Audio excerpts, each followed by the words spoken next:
for us today in the way of sleaze, Mark, if anything? Well, we have Herb here. All right, bare your soul, Sargent. We don't have sleaze, but we have the regular news, which is almost as bad. True. Now here's an only a New York story, and it's an actual story from today's newspaper. Mm-hmm. Now imagine all of this happening to one poor person in one little incident. Mm-hmm. A tourist from Boston is suddenly mugged by a woman. A woman? A woman. The victim gets so mad that he punches the woman, knocking off her wig and revealing the fact that it's a man. Ah. 2 cops see this, handcuff the man dressed as a woman, throw him in the backseat of a patrol car. Mm-hmm. He begins to shout that he has AIDS and that he'll infect the cops. They're afraid to touch him, so they just lock the doors of the patrol car and call a tow truck. Right. They take him in that way. Oh, God. That's true, only in New York. At the Midtown South Station House, when they tried to get him out, he threatened to bite anyone that comes near him. Weirdo. He got killed chasing a police car 3 days later. Yes. You folks who live in the Carolinas or in Arkansas or in the islands or Boise and some of our other places from which we get a lot of calls, there's a lot to be said for staying right where you are. Much more peaceful, don't you know? Oh, I suppose it is, yes. Joe, we had a gentleman on the show yesterday on some of our stations named Jack Catran, who's an expert on dialects and accents and that sort of thing. And we raised the question as to how many separate English the English Isles, accents there are. What did he say, about 18 or 20? In America? No, in the old country. Oh, in England? Oh, yeah. Easily.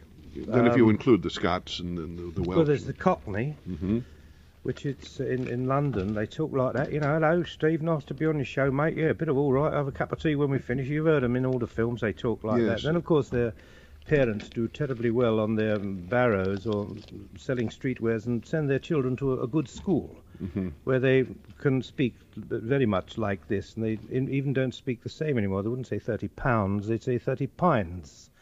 And then you can go about 18 miles, literally, north of London, to where I lived in Hertfordshire, and people talk like that. Huh. Oh, they say, you know, you got to go down there, like, I'm going to pictures tonight. I'm no going to take a bath. That sounds like about 3.5% Irish. Oh, no, sir. No, I know it isn't Irish, but it sounds a little... There's a couple of those. There's over the other side, there's the nice part of Ireland, which is the southern Ireland, like Dublin, and they talk. The Dublin accent's lovely. Barry accent. Fitzgerald, which is lovely to see, you know. Yes. And the other one, which is Northern Ireland, they're kind of. I was just wondering about that the other day. If you're coming out, like, see the car and everything, they talk like that. Or nasal. And then, of course, you go back over the pond to Scotland, where they talk like that, you know, speaking very much like that. If you get Glasgow, I'll smash you right in the face. I'll give you a heater. Don't just look at me. Don't laugh at me. Well, we get the police, which will go and get the police. And then if you go to Edinburgh, then, of course, it's the entire difference. They're very much like that. More of an intellectual community. Then you go a little bit down and you get the Geordies. They are unbelievable because, as an Englishman, I couldn't understand. Well, you know, it's bloody great to see you, Jad. I was coming the other day. I heard your name on the Steve Allen show on the wireless, and he was saying, I've got to go away in a minute to get my glasses off. I'm going to the netty, which means I have to go and do something because I'm going to the toilet. Yes, the netty. that is hard to understand. Now, where are they from? They're from Newcastle on Tyne. I see. And then you go across the other side and you get the Yorkshire people that talk like that. You know, how do you do? Nice to see you. And then Lancashire, they talk like that, a bit stupid. The Beatles' accent was what? They come from Liverpool. Liverpool, They talk like that, you know. Yeah. I was actually playing the Empire Theatre Liverpool. They have their own way of talking, and a man came up to me and he said, "Hello, Joe." Didn't know me, but saw me on television. And I said, "Hello." He said, I caught you last week in that the Joe Baker show. Very funny, that. So I said, "Thank you." He said, "I see you're appearing at the Empire Theatre this week." I said, "Yes, I am." He said, "Yeah, I know. I was down there yesterday and I saw your likenesses outside the front."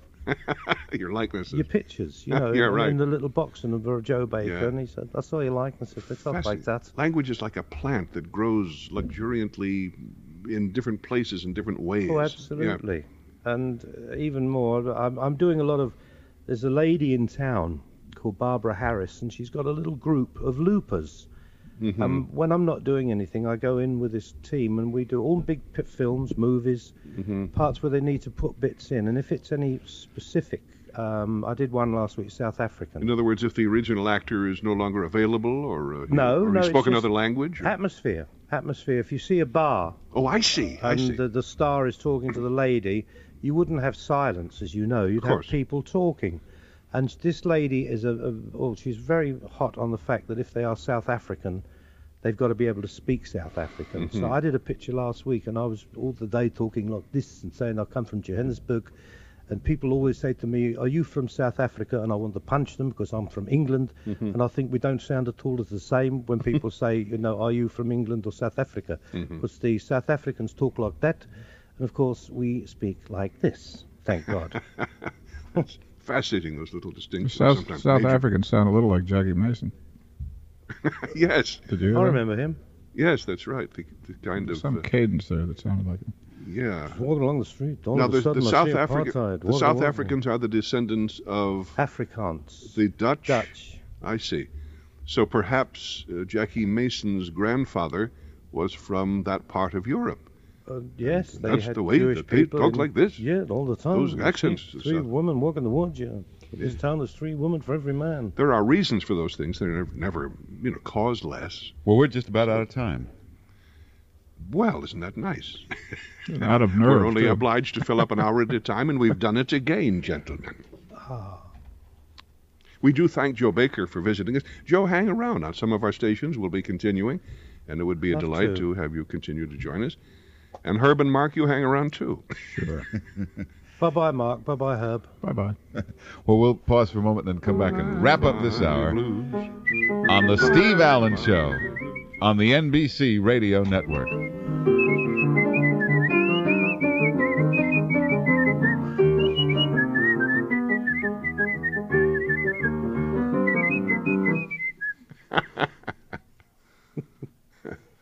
Funny.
Who is the guy that did the dialects? His name is Jack Catran, C-A-T-R-A-N. Is he the man that advertises? Yes, how to get rid of your foreign accent. He has tapes out. Oh. Whether you have a Spanish accent, an Arab, whatever, German, French, Dutch, Italian.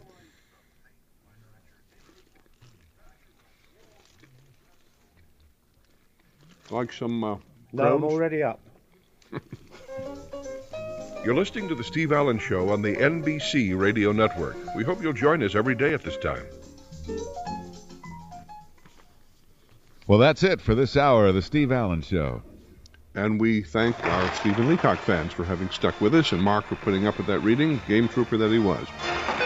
See y'all later. Thanks to Pro Piano for Steve Allen's piano. Our producers are Dick Brennan and Debbie Farr. And this is The Steve Allen Show on the NBC Radio Network. Okie dokie. To be signed? Yeah, I'm going to fax this. Oh, all righty. Just take a quick look. The manuscript we had yesterday. Oh, let's see. Yeah, fine. And then she and I will go over it on the phone. Great. This is that little thing, that letter, and Oh, yes, notes, right. And then that's about Joe and Paul. Great, thank you.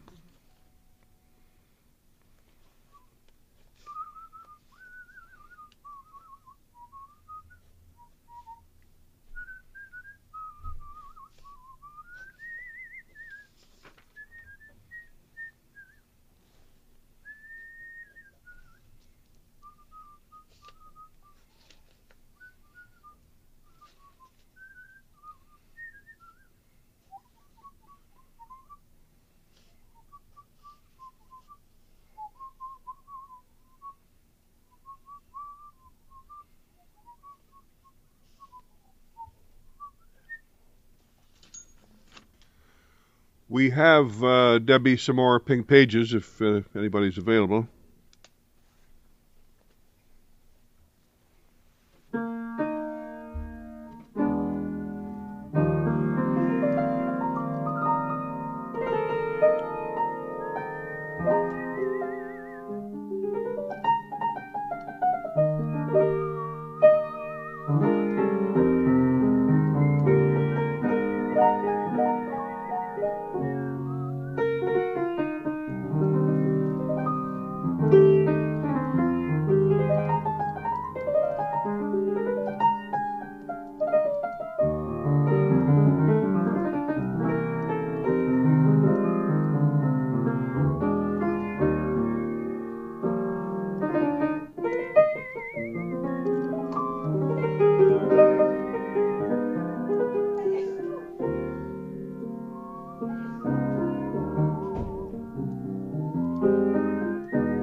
Later we have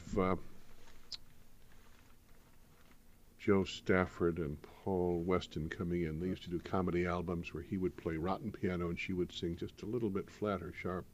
Jonathan and Darlene Edwards, they call themselves.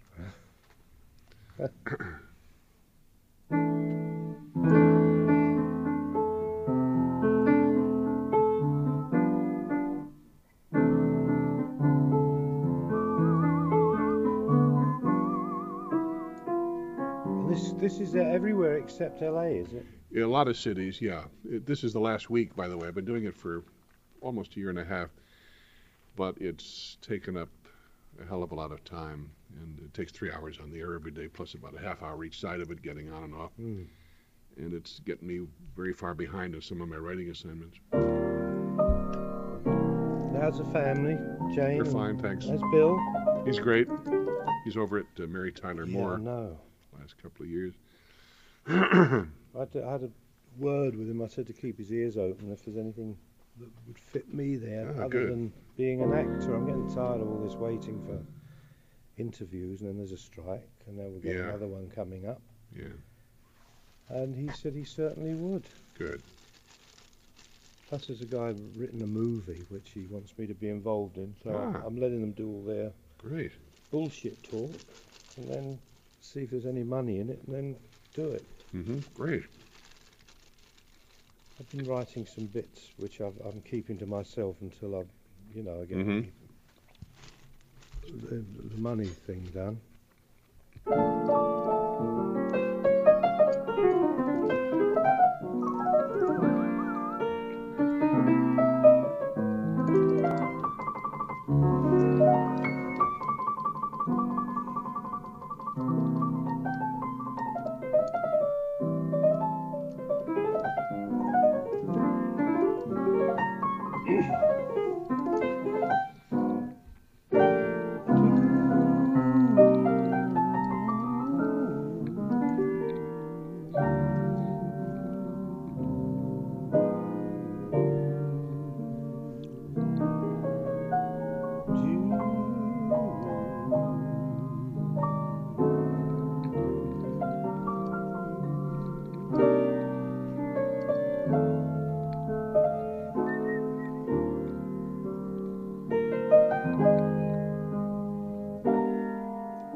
This is Mark Simone. And now, here's Steve Allen. Thank you very much. Yes, sir, from the corner of Goodson and Todman. This is your Hollywood correspondent talking to our New York correspondent. And we have indeed British funny man, Joe Baker, with us. Oh, I'm sorry, I dozed off there for a moment. It's like a Joe Baker telethon today. We have an interesting letter from a gentleman in Comer, Georgia, named Eric Lang, which we will refer to after we get off the commercial track here for a moment. Well, that and more coming up. We'll also take some calls later. The number is 1-800-635-LIVE. Stay right where you are. In a moment, we'll get started with The Steve Allen Show on the NBC Radio Network. Did they ever in England sell a throat lozenge kind of thing called Zymol troches? Apparently not. One would remember such a name. They were very big when I was a child. I talked about that. I used it as a double talk word, you know, Zellman and Zymol troche.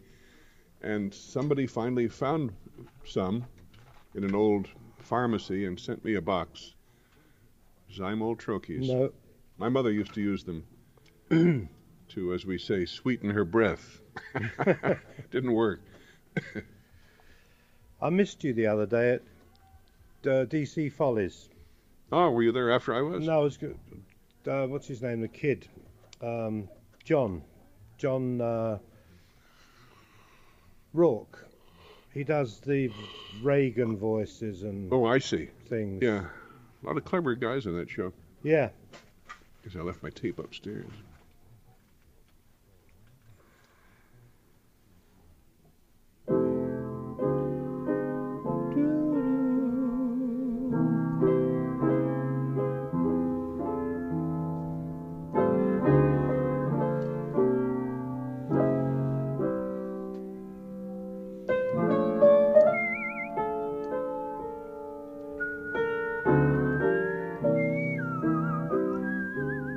Sarah's going to New York for the first time. Oh. 4 days. Ah.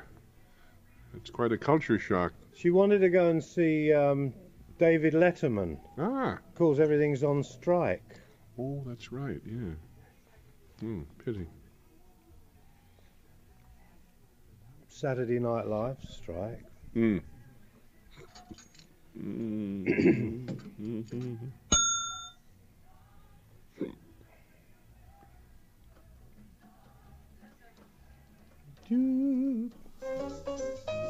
Howdy, this is Steve Allen. Stay tuned because there's a lot more to come here on The Steve Allen Show on the NBC Radio Network. And now, once again, ladies and gentlemen, here's Steve Allen. Thank you. I'm not laughing at my name, but at the little handwritten note from Eric Lang, one of our listeners in Comer, Georgia. He put next to the name which is imprinted on his stationery, it's a commercial. You say one of our listeners who's in a coma? Is that what you said? I think many. Judging and we from put the mail. them there. It's a commercial stationery. It's MAC, M-A-C, quality tools. Anyway, next to the word Comer, Georgia, or Comer, maybe that's how you pronounce it, I don't know. He says population 300, average IQ 300. So there's a lot of bright folks there. He says, Dear Steve, we were talking the other day, Joe, about this business of putting stars' names, you know, in little metal and marble things on the sidewalk in Hollywood. Oh, yeah. And at one point I had 3. I have no idea whether they're still there. I don't even remember where they are. But anyway, it came up yesterday, and then today we got this letter. It says, Dear Steve, I just got back from a trip to Hollywood, saw your star on Vine Street outside a closed-up joint with a sign that said, burgers. What a great spot for you. The spot is, he says, the spots outside of Lassek's shop must have been filled up when your turn came. And then he sent me a photograph, which he wanted me to sign. I've done that. He says, if you appreciate it, if you sign this picture for me, I promise to give it a better location than your star. And some other things, which I'll take care of separately. So thank you, Mr. Lang, for that funny letter. I think there were 3 at one time, and I've always attributed it to an office computer error or something of the sort. No, There's only one of me. You get a star for different categories. You can get a star for music and a star for television. I see. And if you notice this, all right, for my star for television, I'll take Dolly Parton. For my star for music, I'll take Whitney Dolly Houston. if you look at each star under the name, there's a little logo. There's a little film camera, and then some of them have a little microphone for the radio stars. You're absolutely right. See, now you're 3,000 miles away and you're hip to all that jazz. What have they got for Dolly Partons then? I'm sorry. You know, somebody actually said that to Dolly Parton when she was autographing Grauman's Chinese and leaving her footprints. Oh, I can see, yes. Someone yes. made that comment, why don't you... and she said do it with something else. Yeah, she said somebody might fall in and hurt themselves. She's very funny. I'm the biggest Dolly Parton fan in the world, by the way. I think she's adorable. I just did one. I did a show with her. Oh, how marvelous. Dolly. I played a caterer. A caterer. Slightly fey, like that. Yes. And it was quite funny because I had to send her up and she loved it. It was wonderful. Hysterical. That's great. Well, that's good. I guess Nick Vanoff's idea to get a little more comedy values into the show. Dear Uncle Nick. Yes. Has anyone ever told that story about you and Uncle Nick? Well, there are many such stories. Which one do you refer to? My favourite is when you and I were doing a show called The Big Show. Oh, yes. And they had a special guest star on that you didn't know about called... Oh, yes. Rula Lenska. Rula Lenska. Yes. You can tell the story, but if I may, I'll just put a little preamble on it so people will know what we're talking about. We only have 5 minutes. We have 5 minutes? Okay. Well, now Rula cut that out. Lenska was born in a village. Rula was one of those people, I guess, over here we thought she was big in England, and in England they thought she was big here, but it's not definite. We still don't know quite what she did, although she was a very lovely person. And she would appear, however, in a commercial for some hairspray, I think, as if she were a great star. They showed her at her dressing room with the Judy Garland mirror, little lights around the mirror. And it was, how do you do? I'm Rula Lenska, and I always use birdseed spray or whatever. So I used to make jokes about her, And I wasn't the only one who did, but I was one of them. So I wrote this routine for that show where I rarely work in drag, but in this case it seemed reasonable since I was imitating a woman. So we did a satire on her commercial, and they put me on false eyelashes and lipstick, and I looked like my Aunt Noni. And it didn't look too funny, but I looked like one of my actual aunts. And so at the end of it, that you hear in the real commercial, near the end of it, somebody used to go, 5 minutes, Miss Lenska, And there was the implication that she was going on for the royal family or something, So on our satire version of it, you hear the voice go, 5 minutes. I think I called myself Rula Shiksa. That was Rula Shiksa. Yeah. So I did the knock on the door. Oh, you? Yes. Yes. 5 minutes, Miss Shiksa. 5 minutes, Miss Shiksa. And I looked into the camera and said, to do what? On stage. Yes. It wasn't very nice. It was a very hard-hitting satire. It was funny because I said on stage and you said, oh, that's what I do. Oh, yes. Oh, that's right. I lived it. Anyway, now that with that background, you can take over. Well, the producer, Nick Vanoff, had got the real Miss Lenska in the studio, and he dined her and wined her up in his private office. And when, Steve was just going into this sketch, so it was a joke. Didn't know she was there. No, he didn't know at all, and she was hidden. It was like This Is Your Life, and Steve's going on in his drag and the big picture hat. And when he got to the bit, well, I must go now, and always remember me as Rula Shiksa. This woman came from behind the thing, which was the real Rula Lenska, and she said something like, you can call me Lenska, you can call me Ronska, but never call me Shiksa. Yes. And with that pushed Steve into an Olympic-sized swimming pool that we had in the show. True. Now, if you can visualize this grown adult man in drag with glasses on being pushed into this swimming pool, incidentally, with all the water, people didn't realize, got under his skirts, and you can nearly bloody drown. Yes. And there was Steve, sort of glasses coming up in the hand, and Nick Vanoff said, wasn't that wonderful? Let's hear it, ladies and gentlemen, for a very wonderful sport, Miss Rula Lenska. And there's me running around saying, get Steve out quick, and there's prop boys throwing him sticks and to dragging him out. What had happened was I was wearing I guess it was made of a nylon, kind of a leopard pattern, one of those loose garments that overweight women sometimes wear. And because it was nylon, it floated on the water when my body went down. and it got up around my head and closed off my, like a little thing like my nose, which you use to breathe with, So I couldn't breathe, and it was a little iffy there for a moment. But it was a very funny thing to look back on. Great moments in television. That ranks with Jack Ruby and Lee Harvey Oswald. Now cut that out. Why didn't they show it on that PBS series then, if it's so danged great? 10 minutes, Mr. Ruby.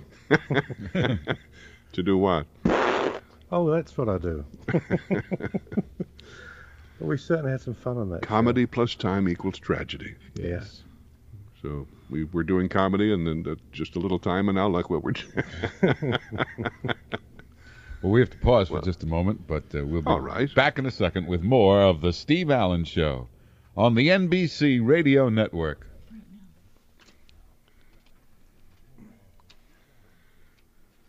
Okay. Does it reach? No. Yeah. Say Steve's on the phone. Say Steve's on the phone. Okay.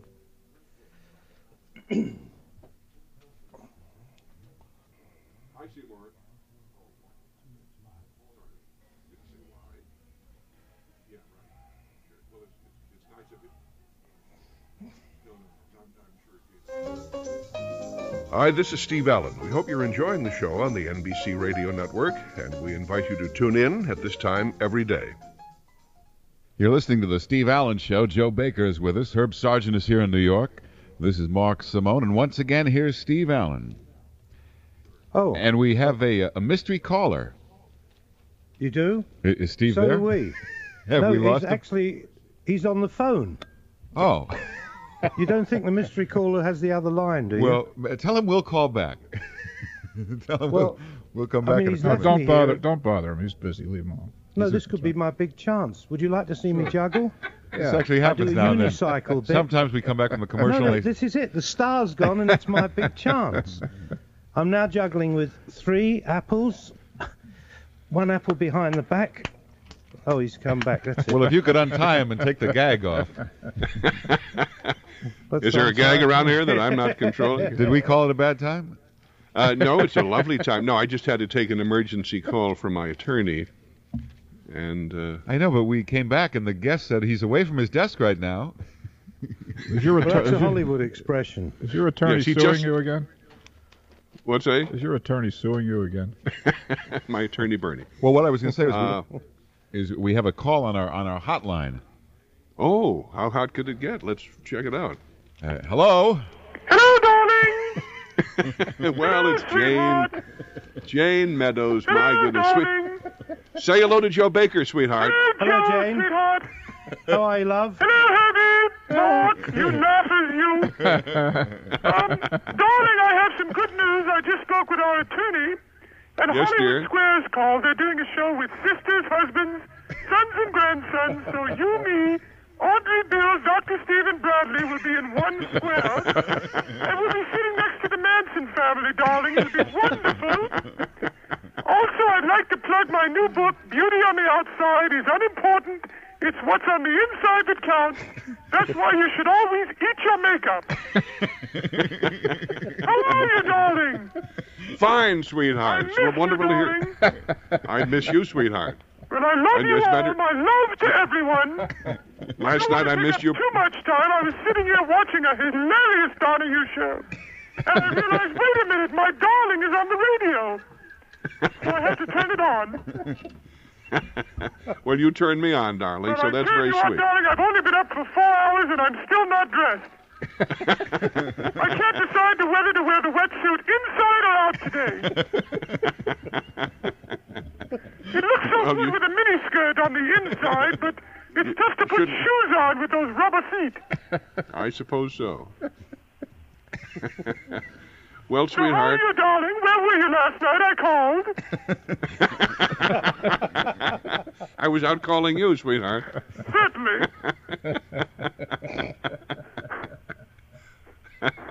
Bob Einstein, you son of a gun, ya. Oh, holy cow. I thought I had you fooled this time. Well, when Billy Crystal does Jane, it consists largely of a laugh, and then he goes, ah. It's a kind of a coo. Like a Anyway. down. I don't know if I just heard the echo or what noise I heard. The connections are a little bit faulty. Trouble over Denver, as we used to say in the early days of TV. Pardon me. That's okay. Righty. Well, so far in this one segment, you've called your attorney, you've coughed on the air. You know what that is? You know what that sound is, Bob? Yes, I do. What is it? It is RoboCop gargling. That's right. Okay, you got it. Right. Oh, dear.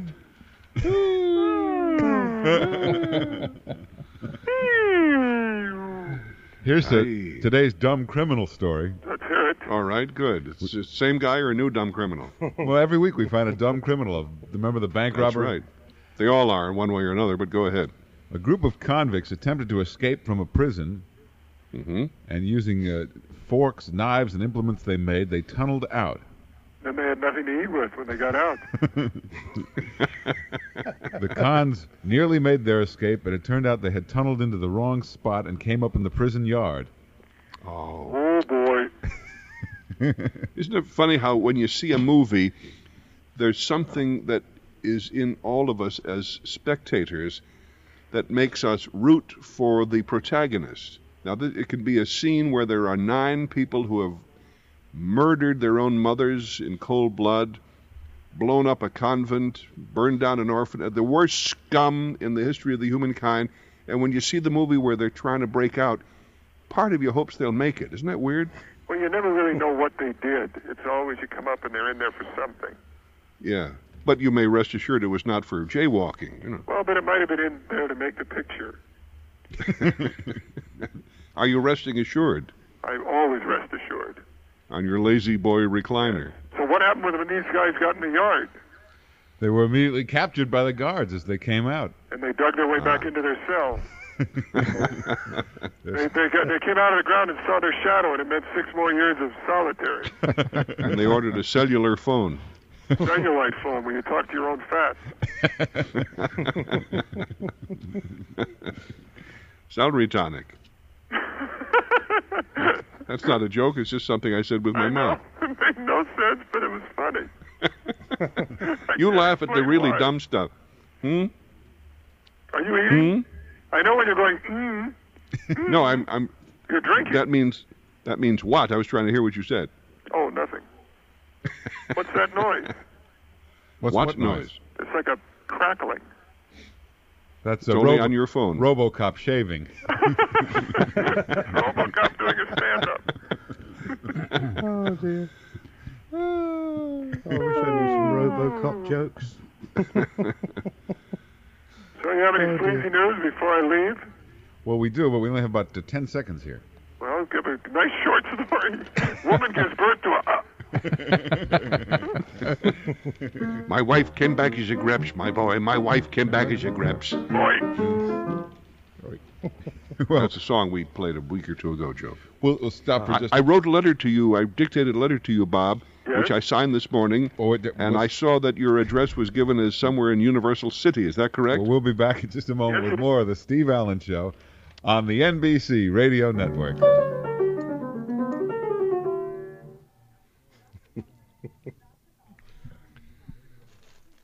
At least, he's a funny man. Oh, yeah.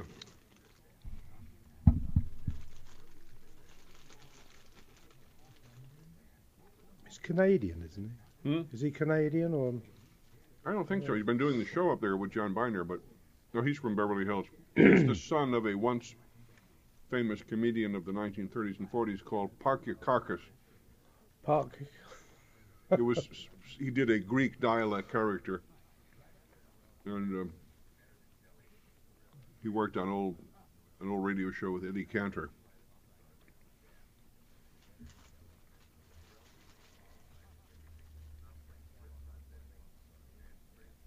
How long is the show? An hour? 3 hours. 3 hours. Mm-hmm. Yeah.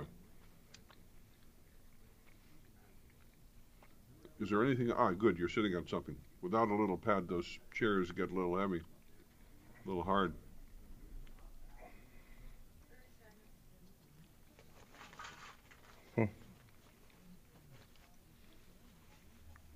Incidentally, Debbie, it appears that I will be able to do the show tomorrow, unless, NBC's heart is set on playing a tape, because it looks like the other thing that was scheduled is going to have to be rescheduled. Hello, this is Steve Allen. Glad you joined us to laugh it up. Hope you stay tuned to the Steve Allen Show on the NBC Radio Network. You're listening to the Steve Allen Show, and once again, here's Steve Allen. And it's my great pleasure at this time to read Stephen Leacock's My Financial Career with a Yiddish accent, because I do feel...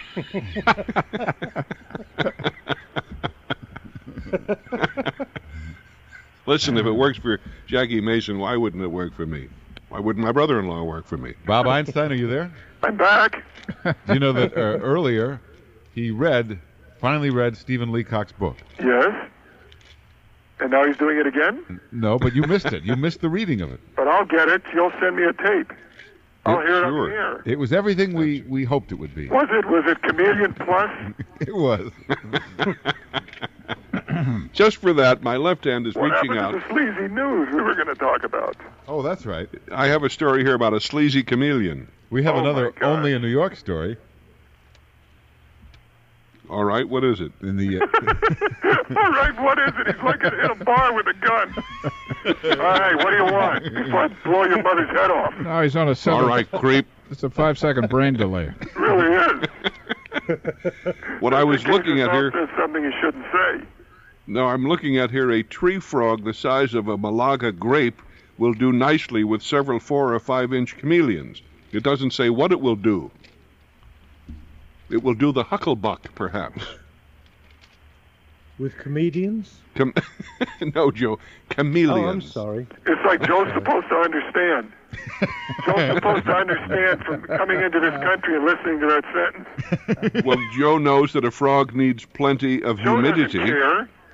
Joe doesn't know anything about chameleons or frogs. I know a bit about comedians. Not comedians, Joe, chameleons. Oh. Now, come on, governor. I'm sorry, mate. I just, in my brain, it's a bit early here, to get up first thing in the bloody morning and have people talk about frogs. Be great if dish Joe of were wa- Oriental. It's supposed like that. What? What do you mean, what? Are you listening to this show? We're on Yes, the air. but you're calling on your phone, and I'm wearing inferior earphones, and I have inferior ears. And you're no great bargain either, now that I think of it. Chameleons. Ah, yes, stand-up chameleons. See what you mean? Yeah, okay, very funny. I'm now going to commit harikari. Well, we have to pause once again. What happened to the Sleezy News? We'll get to it. When? Tomorrow? In a moment. What do you think? I got nothing else to do? Wait, I'll go home and see if I've got an email. I'll bring it straight back. Darling! We'll get to that I and more love you! in just a Thank you, moment sweetheart. on the Steve Allen Show on the NBC Radio Network.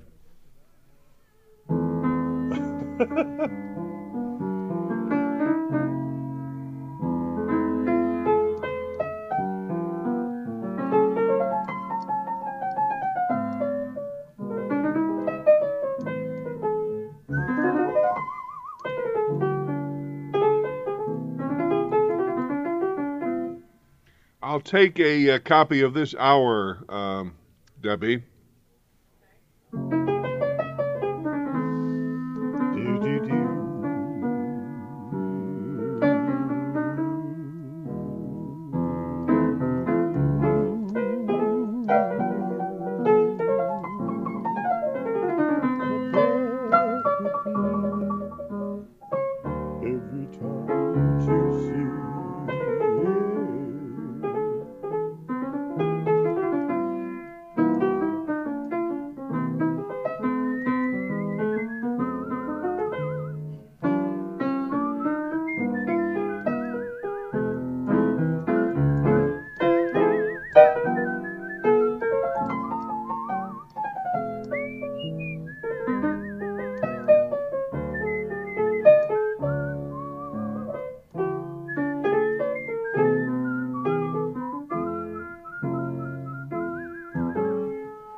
You're listening to The Steve Allen Show on the NBC Radio Network. We hope you'll join us every day at this time.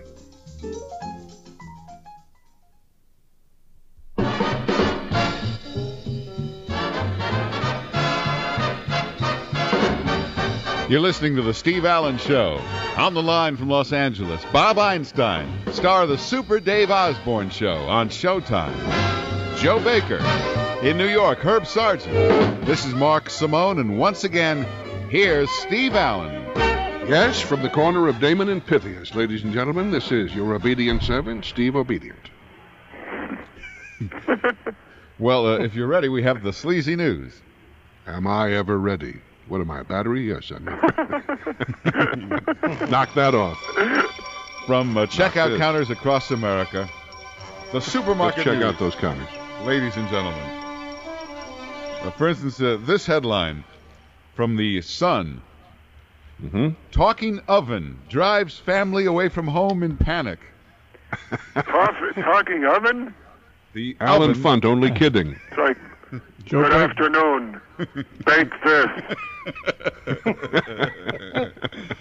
It said fleeing their home because of ghosts that had invaded their oven. And you know what? They took the refrigerator with him because he's the only one that understood.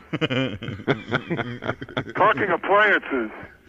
You're not going to stick that into my tum-tum, are you? It said a terrified Francis Madragon. Oh, that Madragon. If you've ever seen Madragons, you know what they look like. There's nothing worse than seeing a Madragon in... St. George and the Madragon. Yes. Madragon the box. Suddenly heard voices in the kitchen. Hello? Anybody home? Come here, sweetheart. I've never been hotter. I'm talking about an oven. I don't care. Jimmy Crack Corn doesn't either.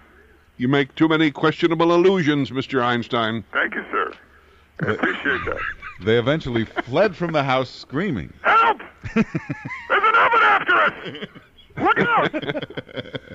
I can't tell whether it's O'Keefe or Merritt, but they're there. Wait till you hear the surprise ending to this story. Oh, boy. What is it? Authorities investigated and found out that the oven had a certain metal in it that was acting as a radio antenna and picking up a local talk station. Then I know why they fled.